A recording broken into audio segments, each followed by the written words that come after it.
Assalamualaikum warahmatullahi wabarakatuh. Bagaimana kabar anak-anakku hari ini? Semoga dalam keadaan sehat selalu. Amin.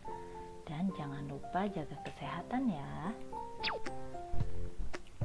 Hari ini kita masih belajar tema 2, selalu berhemat energi.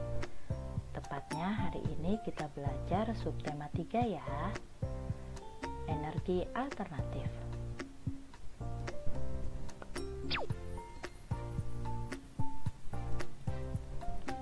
Bumi memiliki sumber daya alam yang melimpah, akan tetapi beberapa di antaranya tersedia dalam jumlah yang terbatas dan tidak dapat diperbarui, seperti minyak bumi dan gas alam.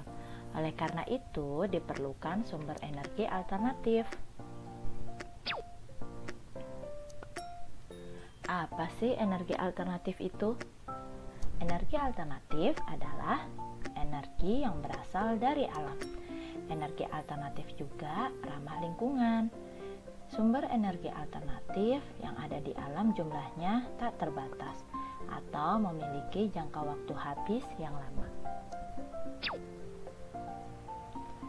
Apa saja sumber energi alternatif yang dapat digunakan manusia?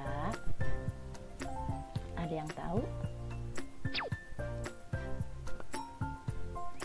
Contoh sumber energi alternatif yaitu sinar matahari, arus air, angin, panas bumi, gelombang air laut, dan bahan bakar bio.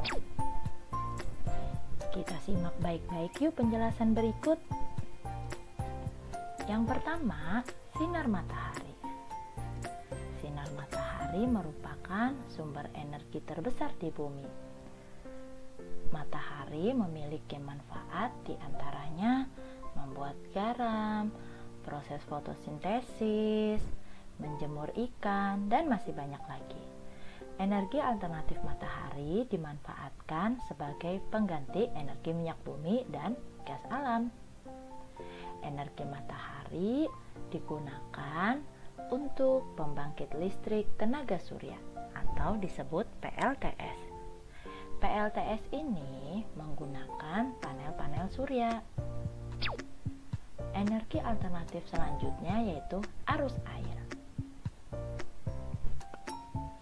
Arus air sungai dimanfaatkan untuk pembangkit listrik tenaga air atau PLTA dengan bantuan kincir air.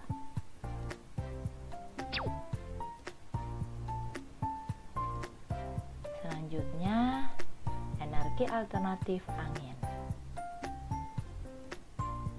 Angin dapat memutar baling-baling pada kincir pembangkit listrik tenaga angin atau bayu atau disebut PLTB. Angin ini menggerakkan turbin angin atau kincir angin. Selanjutnya, energi alternatif panas bumi.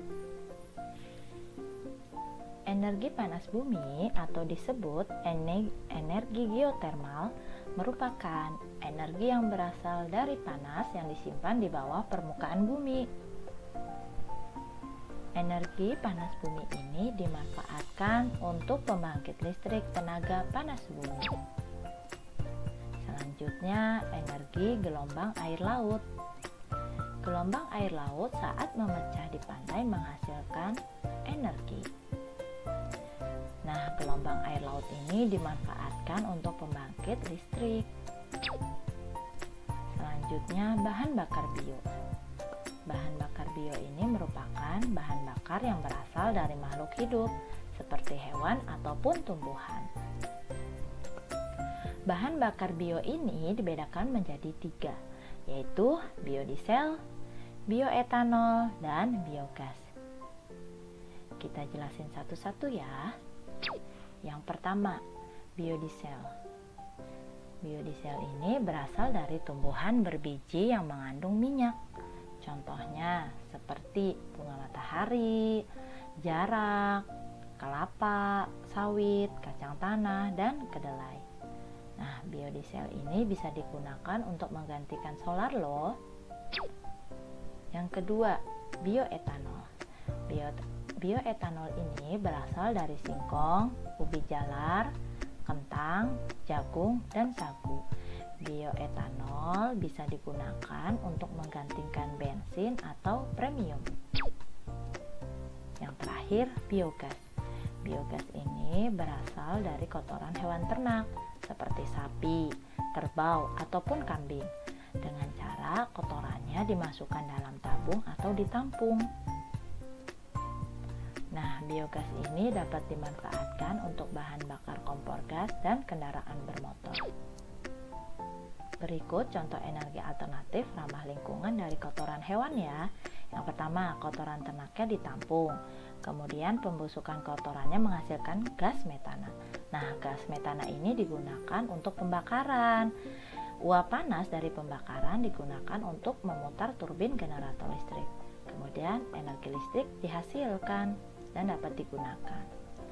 Contoh baterai alami dari kentang, alat dan bahannya yaitu lempeng seng, lempeng tembaga, kabel,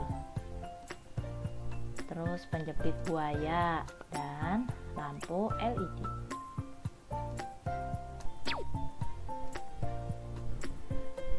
Energi alternatif juga memiliki kelebihan dan kekurangan. Apa saja sih kelebihan dan kekurangannya? Yuk kita simak baik-baik. Kelebihannya dapat digunakan terus-menerus karena tidak akan habis. Yang kedua, beberapa sumber energi alternatif menghasilkan energi yang besar. Yang ketiga, yang pasti ramah lingkungan.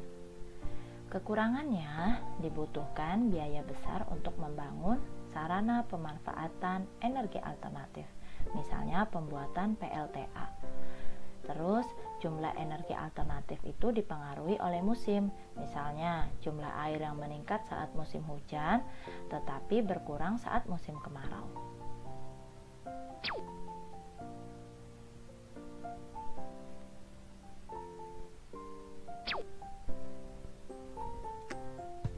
Gagasan pokok dan gagasan pendukung pada teks petunjuk. Nah, dari gagasan pokok dan gagasan pendukung sebuah teks, kita dapat membuat teks petunjuk. Bacalah gagasan pokok dan gagasan pendukung dari sebuah teks berikut. Gagasan pokoknya, salah satu tumbuhan yang dapat dijadikan sebagai sumber energi alternatif adalah buah lemon. Gagasan pendukungnya, buah lemon mengandung elektrolit yang dapat menghasilkan listrik.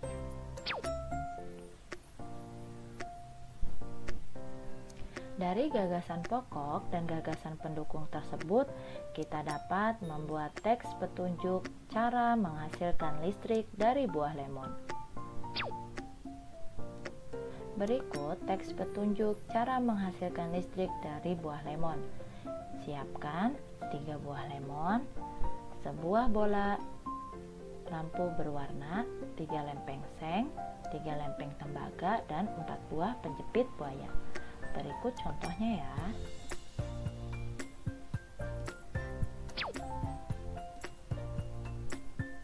Berikut teks petunjuk cara menghasilkan listrik dari buah lemon. Langkah kerjanya, siapkan lemon. Setelah itu, tancapkan lempeng seng dan tembaga pada buah lemon.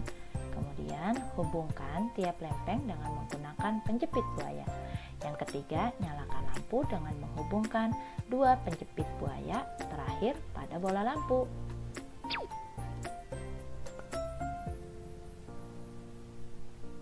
Terima kasih.